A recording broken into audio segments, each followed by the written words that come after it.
the government has issued an expression of interest inviting Indian firms, public, private, or consortiums, to co-develop, prototype, flight test, and certify the 5th-generation Advanced Medium Combat Aircraft, AMCA.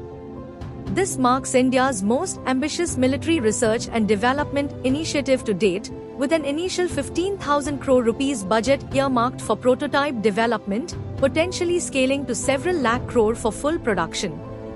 The Aeronautical Development Agency requires bidders to demonstrate comprehensive capabilities in design assimilation, engineering, manufacturing, integration, testing, and certification. Applicants must be Indian companies, with the bid window open until 16 August 2025. A pre-bid conference is scheduled in early this month.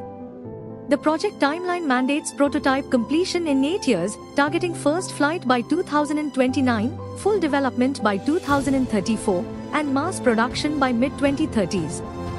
The AMCA program enters a competitive model allowing public and private contenders such as Hindustan Aeronautics Limited, Tata Advanced Systems, Adani Defence, and Larsen & Toubro to participate. Defence Minister Rajnath Singh praised the move as bold and decisive, aligning with Make in India goals and aiming to rejuvenate India's squadrons, currently below the sanctioned 42, with China fielding modern J-20 stealth jets. The program also seeks to overcome past delays in the Hindustan Aeronautics Limited built Tejas Mark 1A.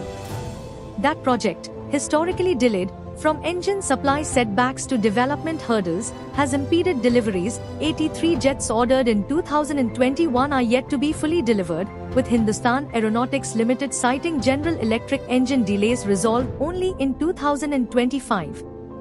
As India faces an urgent need to replenish Indian Air Force squadrons, currently operating just 31 instead of 42, the Advanced Medium Combat Aircraft, AMCA, initiative represents a pivotal leap toward long-term aerial supremacy.